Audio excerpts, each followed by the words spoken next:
વિછિયાળ ગામમાં વરસાદી પાણીનો કહેર, પાણીના નિકાલના ભાવે ગામ જળબંધીમાં, ગ્રામજનોએ મામલતદારને કરી રજૂઆત।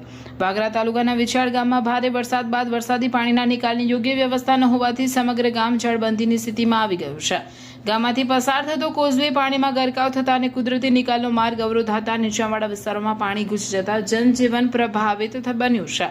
ગ્રામજનોનો આક્ષેપ છે કે ખેડૂતે પોતાના ખેતરમાં પાણી ન ઘૂસે તે માટે જાહેર રસ્તો ગેરકાયદેસર રીતે બંધ કરી દેતા વરસાદી પાણીનો પ્રવાહ અટકી ગયો છે। પરિણામે પાણી ગામ તરફ ફરી વળતા અનેક ઘરોમાં પાણી ઘૂસી ગયા છે, તેમજ ખેડૂતોના ઊભા પાકને પણ ભારે નુકસાન થવાની ભીતિ ઊભી થઈ છે।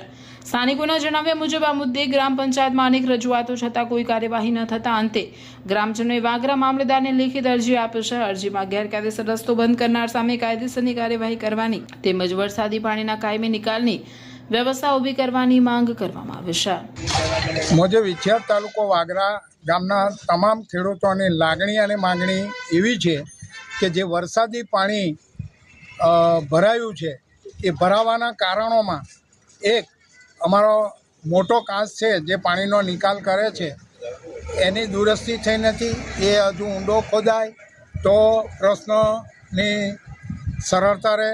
ત્યારબાદ અમારા નાના કાંસની અંદર મોજે પાસના ખેડૂત એક છે તે કાંસની અંદર માટી અને એ નાખીને પોતાનો જવાનો રસ્તો બનાવ્યો છે, એ પણ વહેલી તકે એનો એ થાય અને એ રસ્તો બનાવ્યો છે એ ગેરકાયદેસર છે।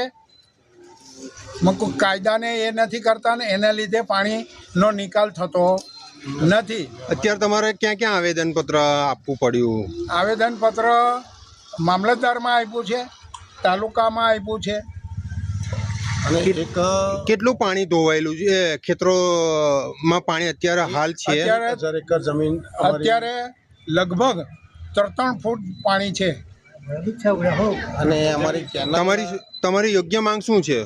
યોગ્ય માંગ તો પાણીનો નિકાલ કરાવી આપે અને કાંસ જે છે મોટો કાંસ એને એ કરી આપે અને ગામની ઉત્તરે જે નહેર પર નેચરલી ફ્લો વાળું પાણી નહેરવાળાએ સાયપન મૂક્યું નથી, એ મૂક્યા લે। આ અમારી માંગ છે અને જ્યાં જ્યાં પાણી રોકાય છે અને કેપીએ રસ્તા બનાવ્યા છે એ પણ રસ્તા તોડે અગર તો રસ્તાની યોગ્ય પ્રમાણમાં પાણીનો નિકાલ થાય એ રીતે કરવા અમારી રજૂઆત છે।